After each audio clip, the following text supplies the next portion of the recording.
Ar šo ierakstu mēs noslēdzam video ciklu ar nosaukumu Komunikācijas hegemonija. Mēs noslēdzam tāpēc, lai sāktu ar video operatoru Ivaru Prūsi jaunu ciklu interkulturālā komunikācija. Šis materiāls, par ko mēs runājam 25 pārraidēs, protams, ka bija veltīts tādai vienai jaunai parādībai, proti komunikācijas tik tiešām kundzībai, komunikācijas triumfā. Jo šodien mēs dzīvojam tādos apstākļos, kad nākas runāt par komunikācijas hegemoniju. Kāpēc nākas runāt par komunikācijas hegemoniju, arī ir skaidrs. Cilvēka dzīve, kā mēs zinām, cilvēka dzīve var iedalīt trijos lielos tādos segmentos – darbība, uzvedība un komunikācija. Darbība, uzvedība un komunikācija. Tie ir, protams, tādi nosacīti izdalīti segmenti, jo komunikācija arī ir darbība, un komunikācija arī var būt uzvedība un tam līdzīgi. Visas šīs trīs lietas, protams, ir savstarpēji saistītas. Taču, lai kaut kā apstrādātu un apgūtu materiālu, mēs, protams, veicam zināmu grupējumu, un šis grupējums kulturoloģijā, piemēram, ir tāds, ka mēs runājam par cilvēku darbību, uzvedību un komunikāciju.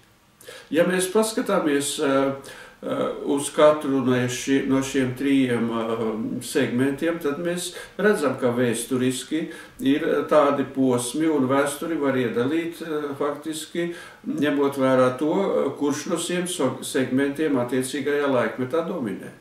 Ir laikmeti, protams, ka dominē darbība un uzvedība.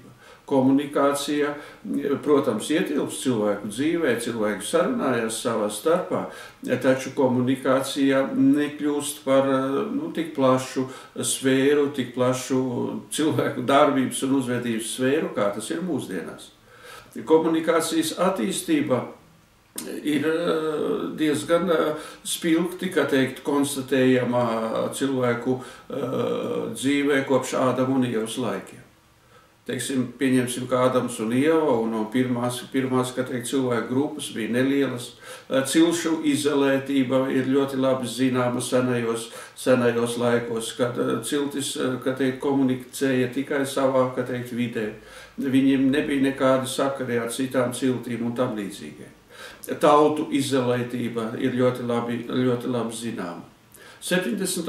gados es strādāju muzejā un ļoti bieži tikos Kurzemes viensētās ar to saimniekiem, ar to iemītniekiem. Es ļoti bieži tikos ar cilvēkiem, kuri priecājās mani ieraugot, jo viņi nedēļām ilgi un varbūt kā pat vēl mēnešiem ilgi nebija ne ar vienu runājuši. Viņiem nebija mājās ne radio, ne televizors, ne laikraksti. Viņi komunicēja, kā teikt, ar suni, ar saviem lopiņiem, paši ar sevi varbūt skaļi sarunājās. Šodien, kā teikt, šī komunikācija ir iegūsi ļoti savādāku raksturu, jo šodien komunikācija, protams, ir, varētu teikt, tā viena no galvenām, varbūt kā pati vissvarīgākā cilvēka dzīves sastāvdaļa. Protams, ka pastāv, kā tas ir bijis vienmēr, rakstiskā komunikācija, verbālā komunikācija. Šodien sāk dominēt, un varētu teikt tā nevis sāk, bet jau dominē vizuālā komunikācija. Kā priekšplānā izvirzās tas, ko mēs skatāmies tikai ar acīm.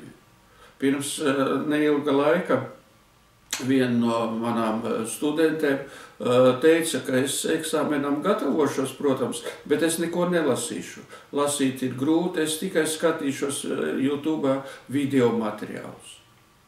Komunikācija šodien, kā teikt, ir ļoti svarīga lieta cilvēku dzīvē. Pie tā viņi ir būtiski izmainījusies. Un saruna par komunikācijas triumfu, par komunikācijas hegemoniju, protams, ka bija mums pamatota aizvadītajās 24, šī ir 25. aizvadītajās 24 pārraides. Jo šodien ir pienācis laiks, kad mēs esam sapratuši komunikācijas lomu un tam līdzīgi. Nevelti zinātnieki runā par informācijas laikmetu, par komunikācijas laikmetu arī runājam. Komunikācija šodien ir globāla planetāra mēroga komunikācija. Tas ir tas, ko vēl nesen mēs nevarējām iedomāties. Tie cilvēki, ar kuriem man bija gods satikties 70. gados Kurzemes viensētās, protams, ka nevarēja iedomāties, un arī es pats nevarēju iedomāties, ka būs internets un ka mēs varēsim komunicēt ar jebkuru cilvēku uz planētas. Tā kā komunikācijas hegemonija ir ļoti būtiska mūsdienu sociumā, mūsdienu cilvēku dzīves sastāvdaļa. Paldies!